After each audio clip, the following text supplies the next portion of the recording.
Hello there, confirmation folks. I am doing this little video to talk about the requirements for confirmation. I was asked to do a little video for those that would find this helpful. It is on this sheet here that you can find that I've handed out, I believe. But for those who would like to know, and for parents, maybe for those who did not get the information or the students didn't bring the information home, let me go over these things here.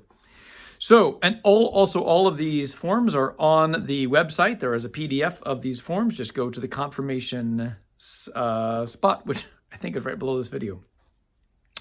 So, confirmation is Thursday, March 9th at 7 p.m. That was what was given to me by the Archbishop's office. It'll be done by Abbot James Albers. So, that is who will be doing the confirmation. There will be a rehearsal the evening before at 7 p.m. on March the 8th. And so we will go over things at that rehearsal. I would like the confirmation students to be there as well as their sponsors, if at all possible. I know that some people might not quite be in town yet, but in that case, please send a proxy. There will be the confirmation retreat, which is on Saturday, February the 25th. The exact times are not confirmed, but it'll be about 9 a.m. Till about 4 p.m. or so, roughly. We have not exactly nailed down when the Benedictine team will be here, but it is Benedictine college students that are coming here. We are not going to Benedictine. They are coming here. And there's a team of about 8 to 10 people that run the confirmation retreat. We've used them before, and they usually are pretty good. So that'll be Saturday, February 25th. You'll need to select a confirmation sponsor. I know that many students have already done that. That is due on January 18th or January 26th, depending if you are a Wednesday class or a Sunday class. There are several requirements. They are listed on this list. So they must be a practicing Catholic who have received all of the sacraments of initiation, so baptism, Eucharist, and confirmation. If they are married, they need to be married in the Catholic Church. That is always the biggest challenge. Sometimes people are married civilly, but they're not married in the church. They're really not eligible to be a confirmation sponsor at that time because they have made a public decision to get married civilly. Now, I know there's all kinds of complicated reasons of why that might happen, but that is the requirements for confirmation. You have to be at least 18. You need to be planning to assist this candidate through the journey of life, be sufficiently mature, and be someone who is committed in their own faith commitment. Also, they want to be a good model of Catholic living, a good role model in Catholic living. So I sometimes stress to the kids, not just someone who's got a cool car or whatever, or likes the same music. Someone who is the saintliest person you can think of. That's what I often recommend.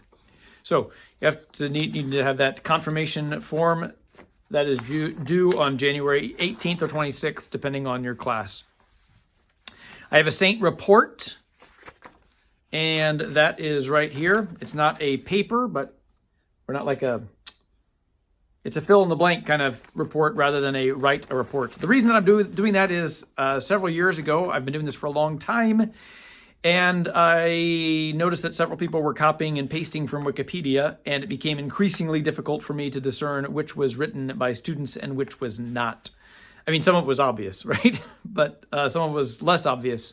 And so this way, I make sure that people do their own work. So a saint report is due. A letter to the bishop, to the abbot rather, Abbot James, is due February 8th or February 12th, depending again on your class schedule. And it should include why you want to be confirmed, what's the saint name, and why you chose him or her, what you have done for service and what you have learned for them, and who your sponsor is. So that's due on February the 8th or February the 12th, depending on your class. And then I'm asking for service reflections. I'm not asking for service hours. I'm asking for service reflections about the works of mercy. And again, there is a sheet to fill out. I'm asking students to do 3 of these. So rather than fill out hours of service, I'm asking students to do works of service. I have a list in this little packet here about what are the corporal works of mercy, and I ask the students to do corporal works of mercy. The whole point of doing service hours or service is that it's an essential part of the Christian journey. And rather than just having someone help at volleyball practice, which is good, it's good to volunteer, but this is not just a, hey, learn to volunteer. It's how are we disciples and following the command to serve our brothers and sisters. So those are the requirements for confirmation. I think I've gone over everything. If you have any questions, my email is frkent@gsshawnee.org, frkent@gsshawnee.org. Feel free to send me an email and try to get everything clarified. All right, thanks so much. Hopefully this video is helpful.